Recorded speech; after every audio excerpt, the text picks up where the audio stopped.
Good morning, everybody. Welcome to another Notes from the Field. We're back here at my favorite massive oak tree in Ann Arbor. In the late, winter, we removed a bunch of Norway maples from behind me right now. You can actually see a couple of those stumps back there still. There's one left. I'll get him to kill that one. And release that big, beautiful oak tree in the meantime. And we planted a really big garden, so I want to take you around and show you the garden that we planted here. All right. Okay, so here's an overview of the whole thing. There were maybe like 15 substantial Norway maples. You can see those stumps right there. Those were removed, and we planted a bunch of species appropriate for the soil type and the historic ecosystem here. And so it's kind of an open oak savanna prairie opening planting.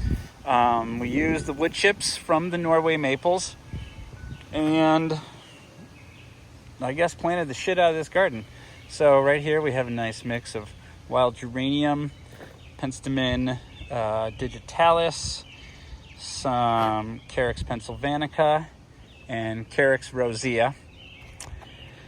Important thing to know about this planting was we're kind of just planting the base layer of diversity in here. The homeowners, as they learn, are going to plant more and more diversity themselves. These plants on average are about 18 inches apart.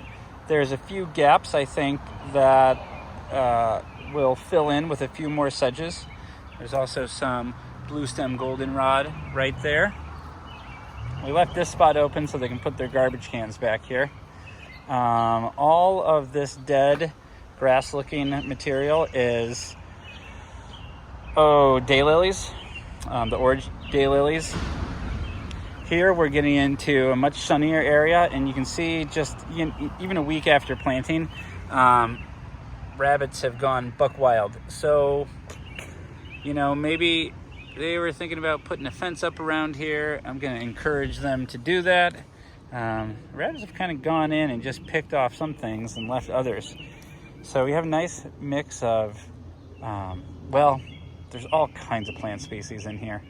Echinacea, Rudbeckia, that's black-eyed Susan, tons of Sporobolus, prairie dropseed.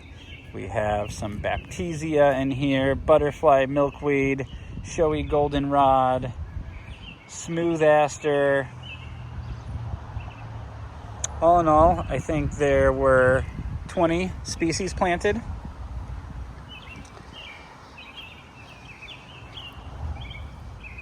And yeah, we went from an area that was completely covered with Norway maple and common buckthorn to a nice native planting. This is all big leaf aster.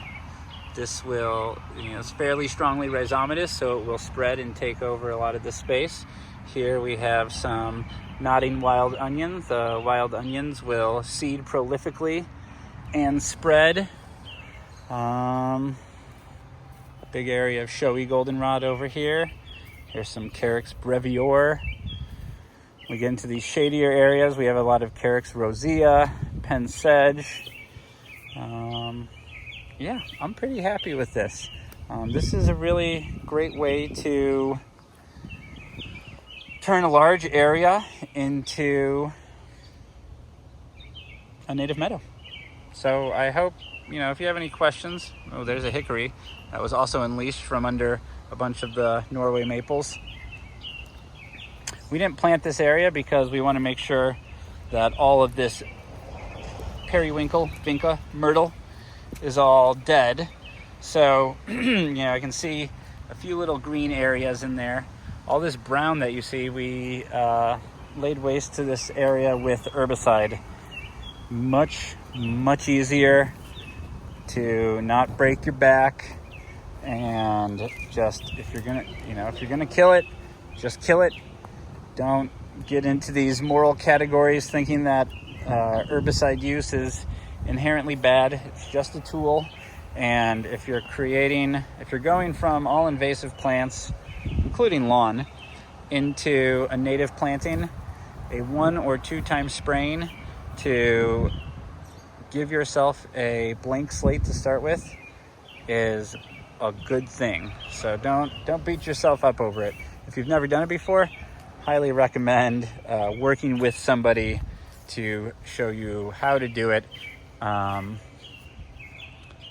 look at that tree. Any questions? Feel free to ask.